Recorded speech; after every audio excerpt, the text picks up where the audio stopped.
ओम शांति। ओम शांति। आज की तारीख है 19 मार्च 2023। अव्यक्त महावाक्य अव्यक्त बाप दादा रिवाइज कोर्स की मुरली, जिसकी ओरिजिनल डेट है 25 जनवरी 1994। मुरली का सार: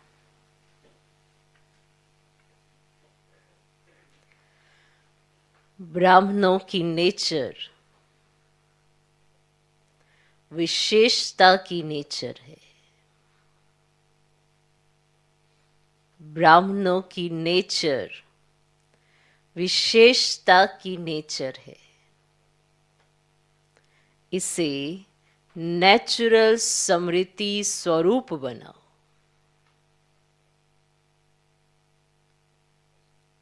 इसे नेचुरल समृद्धि स्वरूप बनाओ। ब्राह्मणों की नेचर विशेषता की नेचर है। इसे नेचुरल समृद्धि स्वरूप बनाओ। आज बाप दादा अपने सर्व विश्व की विशेष आत्माओं को देख रहे हैं। ड्रामानुसार आप आत्माओं का कितना विशेष पाठ नोंदा हुआ है। आज बाप दादा हर एक बच्चे की विशेषताओं को देख हर्षित हो रहे हैं। हर एक बच्चे को देख, वाह बच्चे, ये स्नेह का गीत दिल में बज रहा था। साथ साथ ये भी देख रहे थे कि बच्चों के दिल से ये वाह वाह का गीत सदा निकलता है, निकलता है, निकलता है। हर कर्म में, हर कदम में, हर संकल्प में ये श्रेष्ठ अनुभव होता है या कभी कभी होता है। बाबा के अंदर से गीत निकलता, वाह बच्चे। तो आप भी वाह वाह करते? सदा अनुभव होता है या कभी कभी होता है? हर कर्म में, हर कदम में, हर संकल्प में ये श्रेष्ठ अनुभव होता है या कभी कभी होता है? साधारण जीवन से विशेष जीवन सदा स्वतः रहती है। वह समृद्धि लाने से अनुभव होता है। मैंने याद करना पड़ता है, मेरा विशेष जीवन है। जब जीवन है तो जीवन का अर्थ ही है सदा और स्वतः रहे। जीवन का तो अर्थ ही है सदा और स्वतः रहे।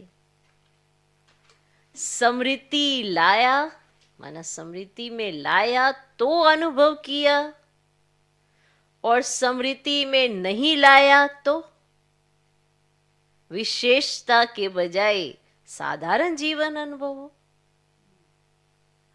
आपने याद करा कि मेरा जीवन विशेष है तो आपको याद आया, वरना साधारण। तो ये आप विशेष आत्माओं की विशेषता नहीं। ब्राह्मण जन्म ही विशेष जन्म है। ब्राह्मण हो तो ब्राह्मण जन्म ही विशेष जन्म है। जिसका जन्म ही विशेष है उसका जीवन क्या होगा? विशेष होगा या साधारण?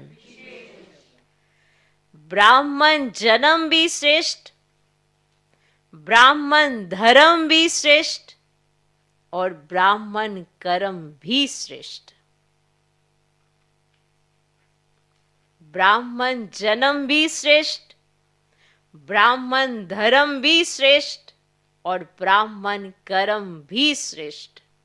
क्योंकि ब्राह्मण जन्म दाता, ब्राह्मण धर्म स्थापक, सर्वश्रेष्ठ परम आत्मा और आदि आत्मा ब्रह्मा बाप है। तो जैसे रचता सर्वश्रेष्ठ, तो रचना भी सर्वश्रेष्ठ अर्थात विशेष है। ब्राह्मणों का कर्म विशेष क्यों है? जन्म सुन लिया, धर्म सुन लिया, कर्म विशेष क्यों है? क्योंकि कर्म में फॉलो करने के लिए आप सबके सामने आदि आत्मा ब्रह्मा बाप सैंपल है, इसलिए कर्म भी श्रेष्ठ। क्योंकि कर्म में फॉलो करने के लिए आप सबके सामने आदि आत्मा ब्रह्मा बाप सैंपल है। कर्म में फॉलो साकार बाप को करते हो, इसीलिए भाग्य विधाता अर्थात कर्म द्वारा भाग्य की रेखा श्रेष्ठ बनाने वाला ब्रह्मा गाया हुआ है। भाग्य की रेखा का कलम कर्म है, कर्म। आपका भाग्य अच्छा हो, उससे कर्म अच्छे करने पड़ते हैं, तब भाग्य अच्छा होता है। भाग्य की रेखा का कलम कर्म है, कर्म। तो श्रेष्ठ कर्म का सहज सिंबल ब्रह्मा बाप है। इसीलिए आप सभी विशेष पुरुषार्थ का शब्द यही वर्णन करते हो कि बाप समान बनना है, बाप समान बनना है, ऐसे ही कहते हैं ना। इस अव्यक्त वर्ष में सभी का लक्ष्य क्या रहा? निराकारी स्थिति में निराकार बाप समान अशरीरी स्थिति का अनुभव किया, साकार कर्म में ब्रह्मा बाप समान बनने का नंबर वार अनुभव किया। तो विशेष जीवन का आधार विशेष जन्म, धर्म और श्रेष्ठ कर्म है। विशेष जीवन का आधार विशेष जन्म, धर्म और श्रेष्ठ कर्म है। जैसे लौकिक जीवन में भी अगर किसी आत्मा का जन्म विशेष राज परिवार में हो, राजकुमार हो व राजकुमारी हो, तो यह विशेषता जन्म की होने के कारण हर समय सदा और स्वतः रहती है कि मैं राजकुमार हूं, मैं राजकुमारी हूं। उसे बार बार अपने को याद नहीं कराना, ये एक नेचुरल उसको रहती है। वह बार बार स्मृति में लाते हैं कि मैं राजकुमारी हूं, मैं राजकुमार हूं, ऐसे बार बार अपने से कहते हैं। सहज याद होती है ना। पुरुषार्थ करते हैं क्या वो, मैं राजकुमार, मैं राजकुमारी। चाहे कर्म अपनी रुचि के कारण कितना भी साधारण हो, लेकिन अपने जन्म की विशेषता भूल जाते हैं क्या? मान लो किसी राजकुमार को कुछ अलग सी रुचि हुई, लेकिन वो ये रुचि के कारण अपना वो तो नहीं भूल जाएगा कि मेरा जन्म कौन सा है। कोई भी रुचि उसको हुई, माना राजकुमार को ही आर्टिस्ट बनने की कुछ ऐसी कला है तो उसमें रुचि है, तो क्या वो ये भूल जाएगा कि मैं राजकुमार हूं? भूल जाते हैं क्या? नेचुरल और नेचर बन जाती है ना। तो आप ब्राह्मण आत्माओं की नेचर क्या है? विशेष है या साधारण है? अभी भी कोई कोई बच्चे जब कोई साधारण कर्म कर लेते हैं तो बाप दादा के आगे अपने को निर्दोष सिद्ध करने के लिए क्या कहते हैं? अभी भी कई बच्चे साधारण से कर्म कर लेते हैं और जब बाप दादा के आगे अपने को निर्दोष सिद्ध करना होता है तो क्या कहते हैं? मैं चाहता नहीं था, वह चाहती नहीं थी कि ये कर्म करूं, लेकिन मेरी नेचर है इसलिए हो गया।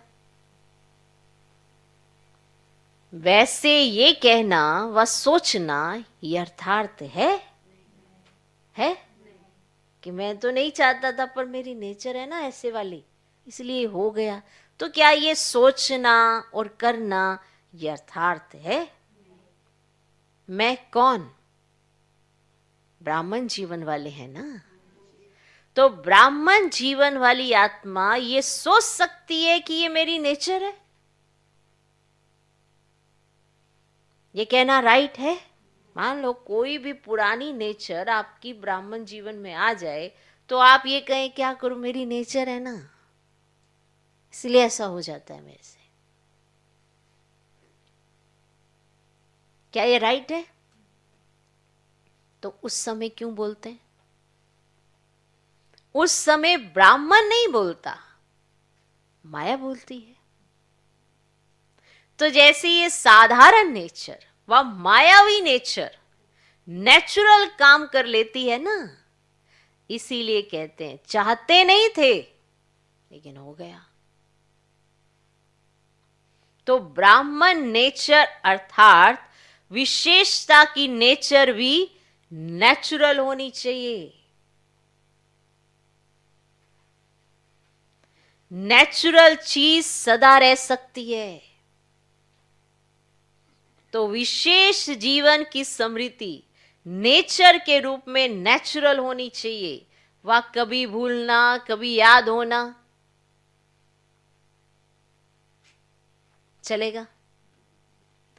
तो सदा स्मृति स्वरूप में रहो कि कभी आपको याद रहा मैं विशेष हूं, कभी आप भूल गए, कभी जैसे साधारण सारी दुनिया चलती वैसे चल दिए, वैसे ही बोल दिए, वैसे ही कर्म कर दिया। और फिर जब आप दादा के सामने आए तो कह दें क्या करें, हम तो छोटे बच्चे हैं, हम तो निर्दोष हैं, हमें पता ही नहीं लगता। बताओ, नहीं लगता पता? बताओ बताओ, नहीं लगता पता? लगता है? या वो नेचर आ जाती है तो कहते हैं कि क्या करें, कुछ भी बोल देते हैं, हम कुछ भी कह देते हैं और फिर ये भी नहीं सोचते कि ये कहा किसने है, ब्राह्मण ने। बताओ। तो विशेष जीवन की स्मृति नेचर के रूप में फिर नेचुरल होनी चाहिए। अगर आप विशेष आत्मा हैं, अपने को समझते भी हैं, तो ये वाली स्मृति आपको नेचुरल होनी चाहिए। कभी भूलना, कभी याद होना चलेगा? चलेगा? पांडव चलेगा? स्मृति लाने वाले नहीं, स्मृति स्वरूप। इसीलिए बाप दादा देख रहे थे अव्यक्त वर्ष समय परमान समाप्त हुआ, लेकिन बाप दादा समान स्वयं को संपन्न बनाया। इस अव्यक्त वर्ष का विशेष लक्ष्य रखा कि अव्यक्त अर्थात फरिश्ता स्वरूप बनना और बनाना है। सभी ने यही लक्ष्य रखा था ना। फिर रिजल्ट क्या निकली? अपने आप को चेक किया। फरिश्ता भव का वरदान भी वरदाता से मिला, तो वरदान और लक्ष्य दोनों की स्मृति से कहां तक सफलता अनुभव की है, ये सूक्ष्म चेकिंग स्वयं की। वाह, ये सोचा कि अव्यक्त वर्ष पूरा हुआ, यथाशक्ति जितना भी अनुभव किया उतना ही ड्रामानुसार ठीक रहा।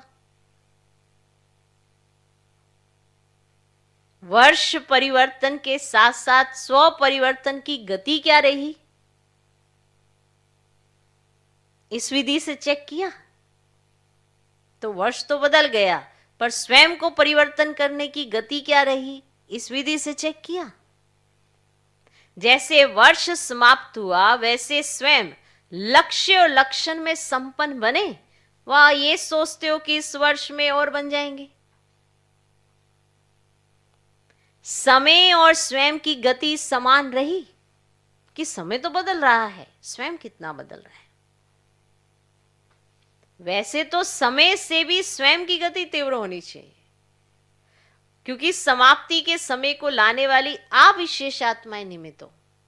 तीव्र गति से वर्ष तो संपन्न हो गया, मालूम हुआ वर्ष कैसे पूरा हो गया?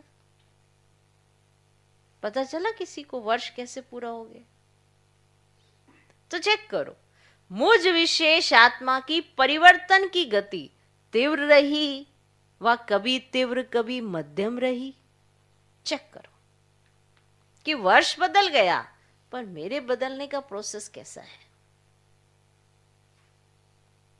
फरिश्ता अर्थात जिसका पुराने संस्कार और संसार से रिश्ता नहीं।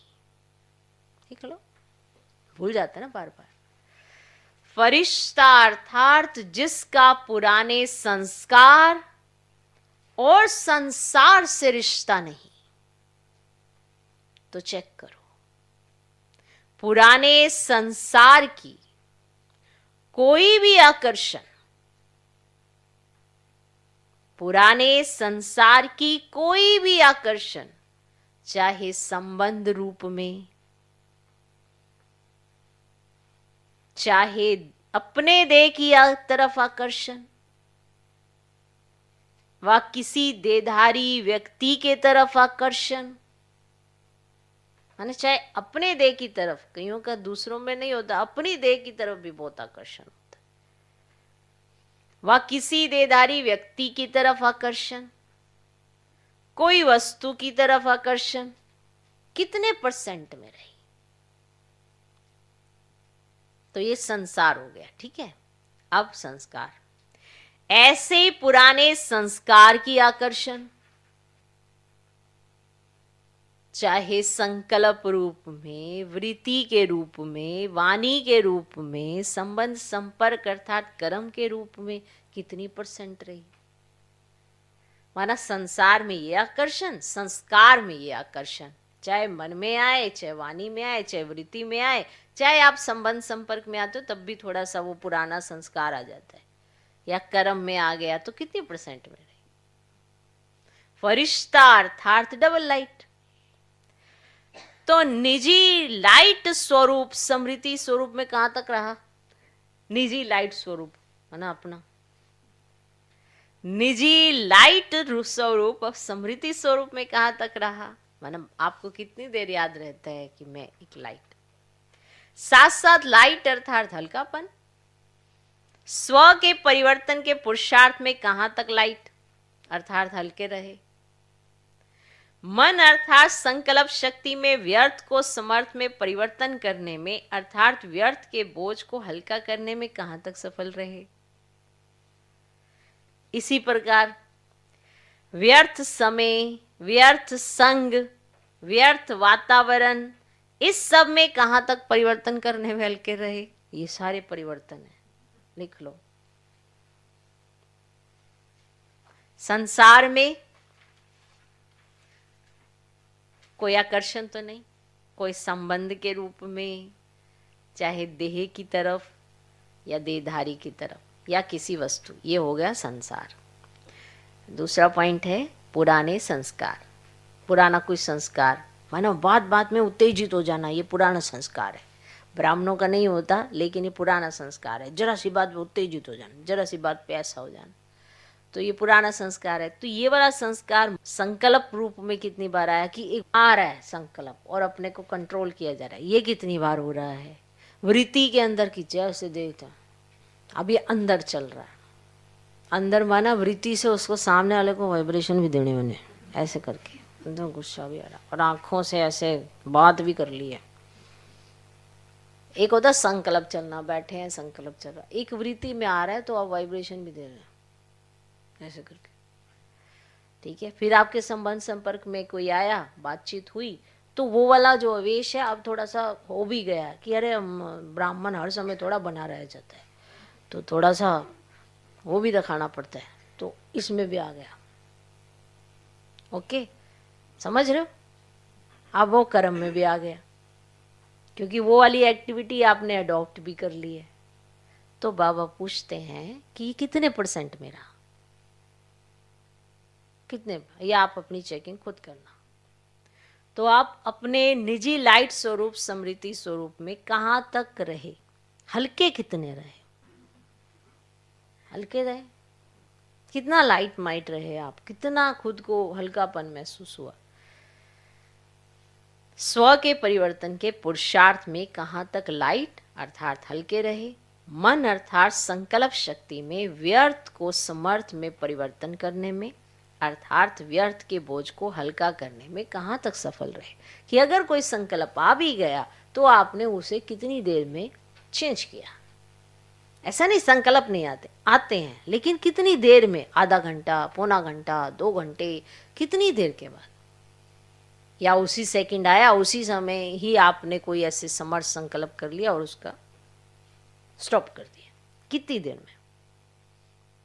इसी प्रकार व्यर्थ समय, व्यर्थ संग, व्यर्थ वातावरण, इस सब में कहां तक परिवर्तन करने में हल्के रहे। ब्राह्मण परिवार के संबंध में, सेवा के संबंध में कहां तक हल्के रहे। अब ब्राह्मण ब्राह्मणों के बीच में होते हैं तो एक दूसरे का देखते रहते हैं, ये कहाँ तक बदला, वो कहाँ तक बदला, सब एक दूसरे को देखते रहते हैं, एक दूसरे को बताते हैं, खुद को नहीं बताते हैं, एक दूसरे को बताते हैं। तो उसमें कहाँ तक हल्के रहे ब्राह्मण परिवार के संबंध में। अब सेवा के संबंध में जब भी सेवा के संपर्क में आएंगे, कुछ ना कुछ ऊपर नीचे स्वभाव संस्कार के कारण होगा, तो वहां कहाँ तक हल्के रहे। हमने तो जगह ही छोड़ दी, जहां पे थोड़ा सा भारीपन दिखा हमने तो स्थान ही छोड़ दिया।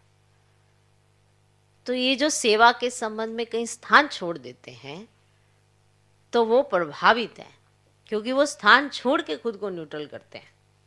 खुद हल्के रह के स्थान को न्यूट्रल वैसा नहीं बना देते कि हल्का रखें, तो खुद में इतनी शक्ति नहीं है तो स्थान छोड़ के भाग जाते हैं। तो खुद हल्का होगा तो वायुमंडल को भी हल्का करेगा, लेकिन वो खुद हल्का नहीं है तो इधर से उधर, उधर से उधर कूद कूद के बस ये भी छूटा, वो भी छूटा, वो भी छूटा, वो भी छूटा, तो ऐसे छूटता चला जाता है। बताओ, तो ये ब्राह्मण फरिश्ता बन गए।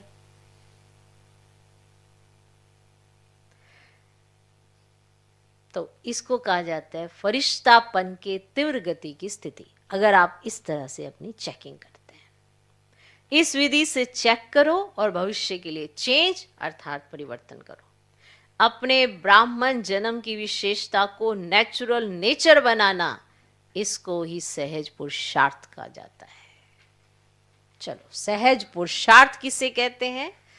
अपने ब्राह्मण जन्म की विशेषता को, क्योंकि आप ब्राह्मण हो, कोई ना कोई विशेषता तो होगी आप में, पर उसे नेचुरल नेचर बनाना, इसको ही सहज पुरुषार्थ कहा जाता है। हम बाबा के बनते हैं, कोई ना कोई विशेषता बाबा हमें गिफ्ट में देते हैं, पर वो आपकी नेचुरल नेचर बन जाए, इसके लिए पुरुषार्थ किया जाता है। अपने ब्राह्मण जन्म की विशेषता को नेचुरल नेचर बनाना, इसको ही सहज पुरुषार्थ कहा जाता है। सिर्फ एक विशेष आत्मा हूं, इस समृद्धि स्वरूप में स्थित हो जाओ तो बाप समान बनना अति सहज अनुभव करेंगे, क्योंकि समृद्धि स्वरूप सो समर्थी स्वरूप बन जाते हैं। वर्ष तो पूरा हुआ, बाप दादा रिजल्ट तो देखेंगे ना, तो रिजल्ट में यथाशक्ति मेजॉरिटी हैं और सदा शक्तिशाली यथाशक्ति के मेजॉरिटी में माइनॉरिटी है। समृद्धि दिवस भी बहुत स्नेह से मनाया। अब विशेष जैसे स्नेह से मनाया, वैसे स्नेह का सबूत बाप समान समृद्धि स्वरूप बनना ही है। सुना रिजल्ट, सुना रिजल्ट। आगे क्या करना है? यथाशक्ति व सदा शक्ति स्वरूप। तो देखेंगे इस वर्ष में मेजॉरिटी सदा शक्तिशाली का सबूत कहां तक देते हैं। टीचर्स क्या समझती हो, किस लाइन में आएंगे? सदा शक्तिशाली, सबका टीवी में फोटो निकल रहा है, क्या भी हो जाए, कैसी भी परिस्थिति बन जाए, लेकिन सदा शक्तिशाली। नाम नोट होते हैं ना, कौन कौन किस ग्रुप में आए। अभी टीचर्स का सम्मेलन होने वाला है, तब तक की रिजल्ट सभी टीचर्स की क्या होगी? जिसको करना होता है वो कब को नहीं सोचता है, जिसको करना है ना वो कब कब को नहीं सोचता है। दृढ़ संकल्प का अर्थ है अब, वो कब नहीं कहता है। दृढ़ संकल्प का अर्थ है अब। साधारण संकल्प का अर्थ है कब हो जाएगा। तो कब वाले हो या अब वाले हो। शक्ति सेना बहुत बड़ी सेना है। कब वाली हो या अब वाली हो। पांडव क्या समझते हो।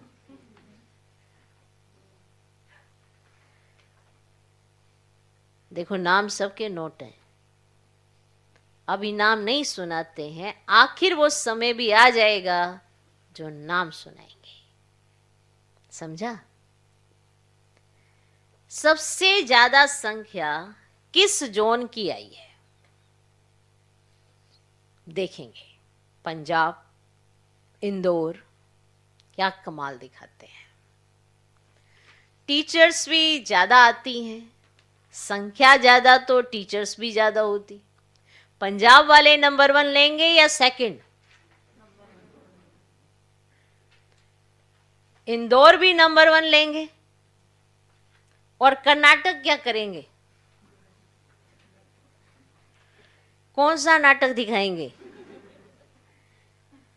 कर्नाटक। नाटक कर तो हीरो नाटक दिखाना, ऐसा वैसा नहीं दिखाना। और महाराष्ट्र तो महान ही बनेंगे ना। और यूपी को क्या कहते हैं। तो यूपी वाले भी नंबर 1 लेंगे, बनेंगे। इस समय तो कोई भी नंबर 2 नहीं कहेंगे।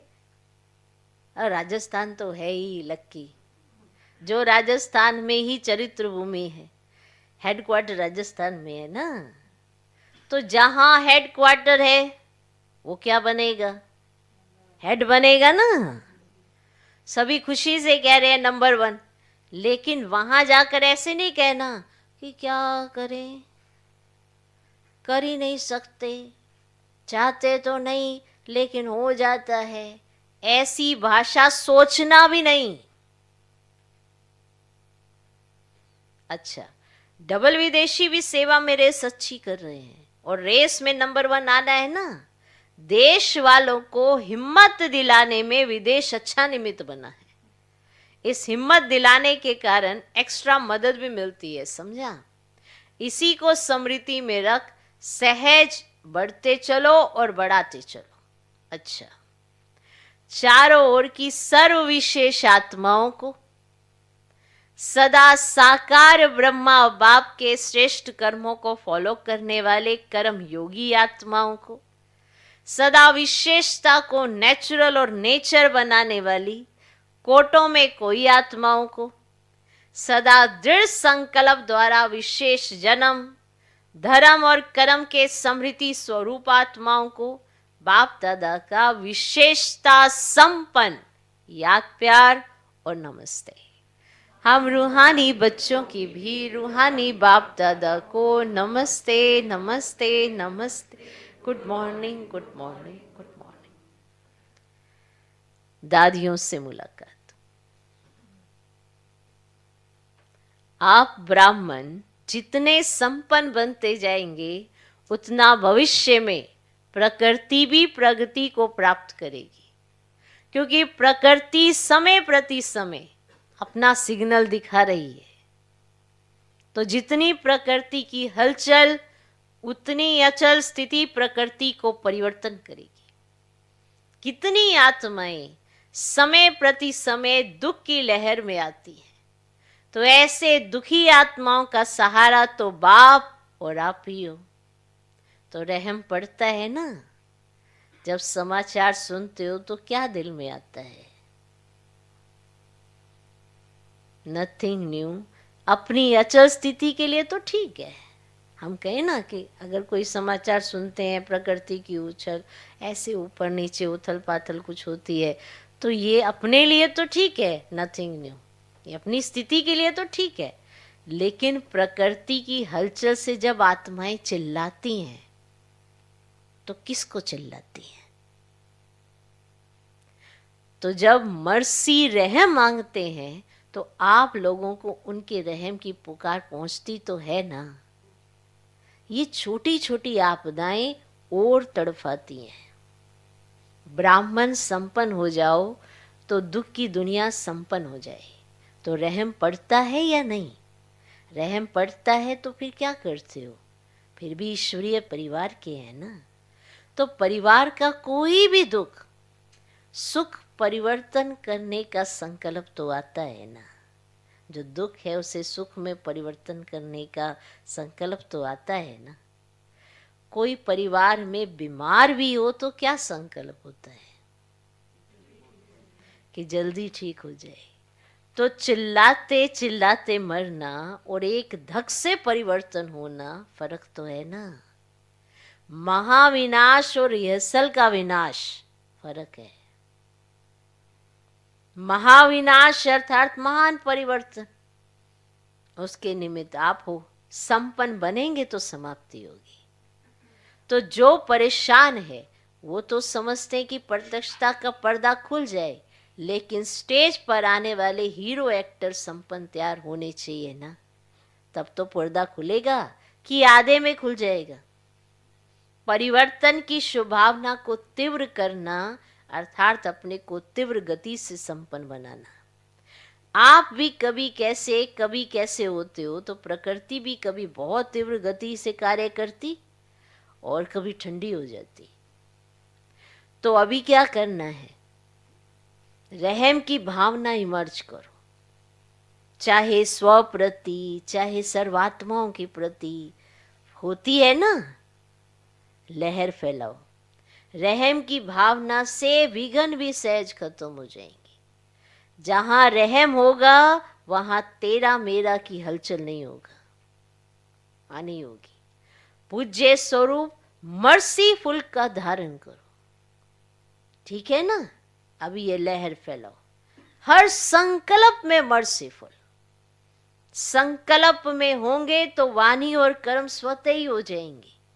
अभी चिल्लाते भी क्या है? मर्सी मर्सी ऐसे चिल्लाते हैं ना। अच्छा,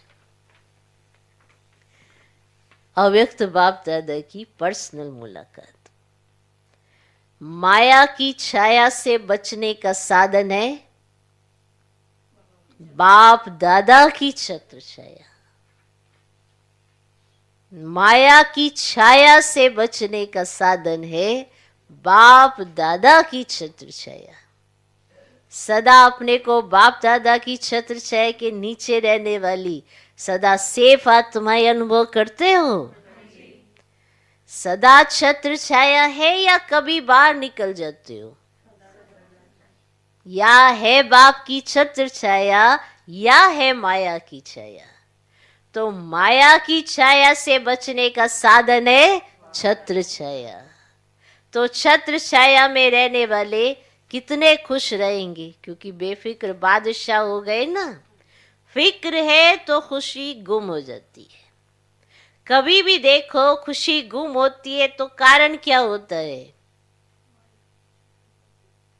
अगर कोई की खुशी गुम हो गई है तो उसके पीछे का कारण क्या होता है? कोई ना कोई चिंता फिक्र बोझ खुशी को गुम कर देता है। खुशी के गायब होने का कारण कोई ना कोई चिंता फिक्र बोझ खुशी को गुम कर देता है। और खुशी गुम हुई, कमजोर हुए तो माया की छाया का प्रभाव पड़ ही जाता है। कमजोरी माया का आह्वान करती है, जैसे शारीरिक कमजोरी बीमारियों का आह्वान करती है। अगर शरीर कमजोर है तो बीमारियां जल्दी पकड़ में आ जाती है। तो शारीरिक कमजोरी बीमारियों का आह्वान करती है, तो आत्मिक कमजोरी माया का आह्वान करती है। अगर आप अपने को कमजोर महसूस कर रहे हैं शरीर से, तो आसपास कोई भी इन्फेक्शन होगा तो आपको लग जाएगा। तो अगर आत्मा कमजोर फील कर रही है, उदास है, दुखी है, परेशान है, चिंता में है, तो माया की बीमारी लग जाएगी। बहुत अच्छा उदाहरण। जैसे शरीर कमजोर होने से इन्फेक्शन लग जाता है, ऐसे आत्मा के कमजोर होने से माया का इन्फेक्शन लग जाता है, उसका आह्वान हो जाता है और वो आ जाती है। क्योंकि कमजोरी माया का आह्वान करती है, शारीरिक कमजोरी बीमारियों का आह्वान करती है, और आत्मिक कमजोरी माया का आह्वान करती है। फिर उस छाया से निकलने में कितनी मेहनत करनी पड़ती है। अगर माया की छाया स्वप्न में भी पड़ गई तो स्वप्न भी परेशान करेगा। फिर ब्राह्मण से क्षत्रिय बन जाते हैं, क्योंकि युद्ध करनी पड़ती है ना। क्षत्रिय जीवन मेहनत की है और ब्राह्मण जीवन खुशी की है, तो क्या पसंद है? कभी कभी युद्ध करनी पड़ती है, युद्ध करना अच्छा लगता है। छोटे से भी व्यर्थ संकल्प की छाया कितनी मेहनत कराती है। कोई भी आपको अगर कमजोर या व्यर्थ संकल्प ऐसे ही आ गया, बहुत मेहनत लगती है उससे बाहर निकलने में। इसीलिए सदा बाप के याद की छत्र छाया में रहो। याद ही छत्र छाया है, तो सदा काल के लिए छत्र छाया में रहना आता है, कभी कभी के लिए नहीं, सदा। अविनाशी बाप है ना, तो वर्षा भी तो सदा का लेना है, सदा खुश रहने वाले। छत्र छाया अर्थात खुश रहना, बेफिक्र होंगे ना। सब फिक्र बाप को दे दिया कि एक दो संभाल कर रखा है, सब दे दिया नहीं, एक दो अपने पास रखे थे, सब थोड़ा बाबा को देना चाहिए। सब फिक्र बाप को दे दिया, ये एक दो संभाल कर रखा है, क्या करें, कैसे करें। ये शब्द फिक्र के किसी से को ना, इसमें बड़ा अच्छा बोलते हैं। कभी भी किसी से भी, कोई भी आत्मा हो, कहे बाबा बैठा है, नहीं बाबा तो है, फिर भी ना बोलने में कैसे आ जाता है। सामने वाला कहता है अरे बाबा है ना, बाबा बैठ, नहीं बाबा तो है, फिर भी माना सेकंड ऑप्शन में कौन है भाई, कौन है? नहीं आप फिर भी बताइए। अरे बाबा है ना, जिसके पास भी ज्ञान है तो बाबा का है, जिसके पास भी थोड़ी बहुत शक्ति है वो भी बाबा की है। तो आपके साथ तो ऑलमाइटी अथॉरिटी सर्वशक्तिमान है, तो आपको फिक्र किस बात की है? ये सब प्रैक्टिकल जीना पड़ता है, ऐसे नहीं बातों बातों में, नहीं तो आप दुखी रहोगे। क्या करें कैसे करें, ये शब्द फिक्र के हैं। बेफिक्र के बोल सदा विजय के होते हैं। क्या कैसे के नहीं होते। तो सदा ये याद रखो कि हम सभी बाप की छत्र छाया में रहने वाले, चक्कर लगाने वाले नहीं। संकल्प में भी चक्कर में आए तो चक्कर में आने वाले चकनाचूर हो जाएंगे।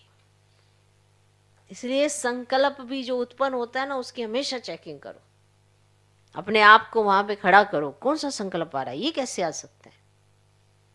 कहीं उसको पानी देते रहते हैं उसी व्यर्थ संकल्प को, और फिर वो खुद ही परेशान हो जाते हैं, और फिर हफ्ता 10 दिन के बाद वो संकल्प से बाहर निकलना चाहते हैं, पर आपने उनको इतना पानी दे दिया उस संकल्प को कि अब आपको वो पकड़े हुए हैं।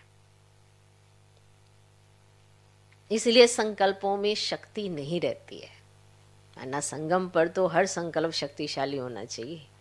श्रीमत परमान होगा तो शक्तिशाली होगा, लेकिन ब्राह्मण है, साथ साथ याद की यात्रा भी चल रही है, पर कमजोर संकल्प भी हैं, व्यर्थ संकल्प भी हैं, तो फिर क्या हाल होगा। तो संकल्प में भी चक्कर में आए तो चक्कर में आने वाले चकनाचूर हो जाएंगे। आप तो अमर हो ना, अमर हो गए, ये स्मृति सदा ही स्वयं भी बेफिक्र और दूसरों को भी बेफिक्र बनाती रहेगी। सदा खुशी में ये गीत गाते रहेंगे, पाना था वो पा लिया। बच्चा बनना माना पाना, बच्चा बने अर्थात पा लिया। अच्छा, आज का वरदान, सर्व रूहानी खजानों से सर्व रूहानी खजानों से संपन्न वन, सदा संतुष्ट रहने वाले, ऑलराउंडर सेवाधारी भव। सर्व रूहानी खजानों से संपन्न वन, सदा संतुष्ट रहने वाले, ऑलराउंडर सेवाधारी भव। ऑलराउंडर सेवाधारी अर्थात मास्टर सुखदाता, मास्टर शांतिदाता, मास्टर ज्ञानदाता। ऑलराउंडर सेवाधारी अर्थात मास्टर सुखदाता, मास्टर शांतिदाता, मास्टर ज्ञानदाता। दाता सदा संपन्न मूर्त होते हैं। जैसा स्वयं होंगे वैसा औरों को बनाएंगे। रूहानी सेवाधारी अर्थात एवर रेडी और ऑलराउंडर। रूहानी सेवाधारी अर्थात एवर रेडी और ऑलराउंडर। ऑलराउंडर वही बन सकते हैं जो संपन्न है। संपन्न ही संतुष्ट होंगे और सबको संतुष्ट करेंगे। किसी भी प्रकार की अप्राप्ति असंतुष्टता पैदा करती है। संतुष्ट रहने और संतुष्ट करने की विधि है संपन्न और दाता बनना। आज का स्लोगन, शुभ भावना शुभ कामना की गोल्डन गिफ्ट साथ हो। शुभ भावना शुभ कामना की गोल्डन गिफ्ट साथ हो तो किसी भी आत्मा का परिवर्तन कर सकते हो। शुभ भावना शुभ कामना की गोल्डन गिफ्ट साथ हो। जो ज्ञानी तू आत्मा है वो ज्ञान स्वरूप होने के कारण वो ये जानती है कि हमें क्या कहना है, क्या नहीं कहना, क्या भाव रखना है, क्या भावना से चलना है। तो ये शुभ भावना शुभ कामना को साथ में रखते हुए वो ज्ञानी आत्माएं सबके साथ व्यवहार में आती हैं। तो जब आती हैं तो कोई भी आत्मा जो भी उनके संपर्क में आती है तो वो जरूर परिवर्तन होती है, क्योंकि वो देखती है, नोटिस करती है सब चीजें। तो अगर आपकी भावनाएं शुद्ध हैं, आपकी कामना है कि उस आत्मा का परिवर्तन हो, वो भी बाप को पहचाने, तो आपको ये साथ में रखना होगा और इसके लिए ज्ञान स्वरूप बनना होगा। तो शुभ भावना शुभ कामना की गोल्डन गिफ्ट को साथ में रखो तो किसी भी आत्मा का परिवर्तन कर सकते हो। कहीं पूछते हैं शुभ भावना शुभ कामना क्या होती है। किसी को शुभकामनाएं देते हो, माना उसको ब्लेसिंग्स देते हो, दुआएं देते हो। और शुभ भावना क्या होती है? अच्छा भाव रखते हो, अच्छा सोचते हो, यही तो होते हैं। भाव और भावनाएं और कामनाएं कि आपकी भी तमन्ना है जो आपको मिला वो उसको भी मिल जाए। तो इस भाव से अगर आप किसी की सेवा करते हो तो उसमें भी परिवर्तन आएगा। आज की सूचना, आज मास का तीसरा रविवार है। सभी राजयोगी तपस्वी भाई बहनें साय 6:30 से 7:30 बजे तक विशेष योग अभ्यास के समय अनुभव करें कि ज्ञान सूर्य सर्वशक्तिवान परमात्मा की किरणें मुझ पर पड़ रही हैं और मुझसे सारे संसार में जा रही हैं, जिससे संसार से अज्ञान अंधकार दूर होता जा रहा है। माना आप बाबा के साथ ऐसे कंबाइन ज्ञान सूर्य की लाइट आपके ऊपर पड़ रही है और पूरे विश्व में ऐसे फैल रही है। आप ग्लोब पर अपने को बिठा दें और फिर बाप की ऐसी ज्ञान सूर्य की, माना बहुत ऐसी तेज प्रकाश की किरणें आप पर आ रही हैं और पूरे विश्व पर ऐसे फैल रही हैं। और पूरा विश्व जहाँ जहाँ अंधकार है, अज्ञान है, तो वहाँ रोशनी होती जा रही है। सबको सब समझ आता जा रहा है, ऐसे फैल रही है। ऐसे दृश्य तो आपने देखे भी होंगे स्क्रीन पे। तो वो सब आप अपने लिए फील करें और इस योग अभ्यास करें ऐसे वाला। तो अज्ञान और अंधकार दूर होता जा रहा है। तो आज शाम को जो ड्रिल